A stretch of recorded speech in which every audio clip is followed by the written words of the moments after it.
The 2024 presidential race is heating up in Iowa. Florida Governor Ron DeSantis and former President Trump will both be heading to the Hawkeye State to rally voters this week. The latest Fox News polling shows that the majority of Republican primary voters favor Trump over DeSantis by more than 30% right now.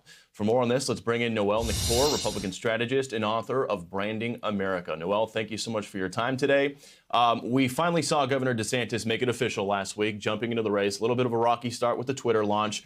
What did you make of his first week on the campaign officially?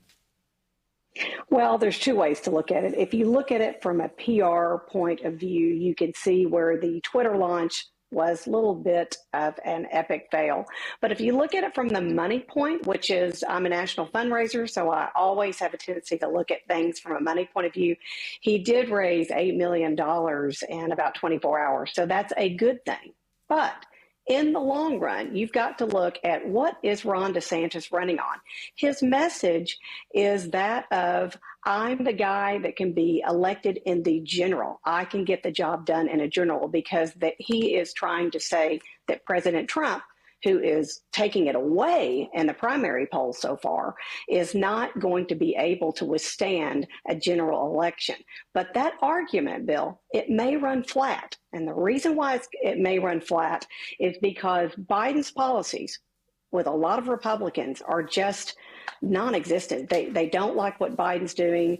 And if it comes to any Republican, Trump, any Republican versus Biden, I think that any Republican is going to win that race. So that argument that Ron DeSantis is trying to put out there is going to be, in my opinion, as a national fundraiser, a flat argument. And I'd like to see, while he is going to do his big breakout tour, I'd like to see what money rolls in. You know, right now he's got big donors like Ken Griffin, who of course gave him $5 million. You've got Florida Power and Light that came out strong. You've got Publix, which is a grocery store chain, that came out strong. So you have a lot of big money. But let's see, as he makes his big tour around the United States, let's see how the money comes in, because the polls are still reflecting that Donald Trump is wiping it away in primary numbers. Yeah, and as you mentioned, look, President Biden's job approval numbers right now are looking pretty rough. We can pull up this graphic right here. We'll take a look at them. His job approval right now is standing at 42%. He's underwater on several key issues, 58% disapproving of the job he's doing. Nearly half of people polled say the administration's policies are hurting their family. So if you're one of these other candidates not named Donald Trump is clearly, leading in all the polls right now. How do you use these negative numbers for Biden to start chipping away? You've got several people under the 10% threshold. Right now, it's really only Trump and DeSantis putting up the major numbers. But if you're one of these other candidates, how do you use these really rough numbers for President Biden to start moving your way up the polls?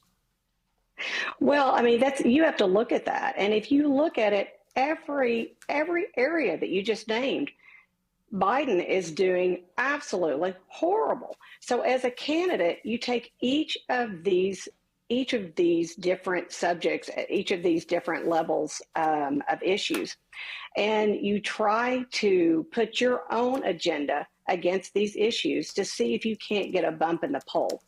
But that's about all you can do. And right now, like I said, you just showed the poll that shows Biden at completely negative polls. Right now, it's teeing up for a new change, meaning a Republican change, because they've had 4 years under Democrat leadership, and Biden's just not cutting it. Not only that, but a lot of people are not very excited with the sheer fact of what the aesthetics are with Biden. Now, a lot of people are saying, he's too old, whatever. But look at the aesthetics. I mean, you can see where he stumbles and he has a lot of gaffes, and that doesn't look like a true leader. So a lot of people are upset with that. So there are a lot of plays here, Bill, that other candidates can go against to try to see if they can't get at the top of the heap. And then last question here, 30 seconds for a response. Both Trump and DeSantis heading to Iowa this week. What do you want to see from them? Wow, this is going to be a bloodbath. And I think that Trump knows that his number one competition is DeSantis. And of course, DeSantis knows that the big bear in the room is Donald Trump. So all eyes are going to be on these two guys to see what happens in that state. Yep, probably going to expect a lot of fireworks. We'll stay on it. Noelle, thank you so much for your time today. We'll talk to you soon. Thanks. Thank you.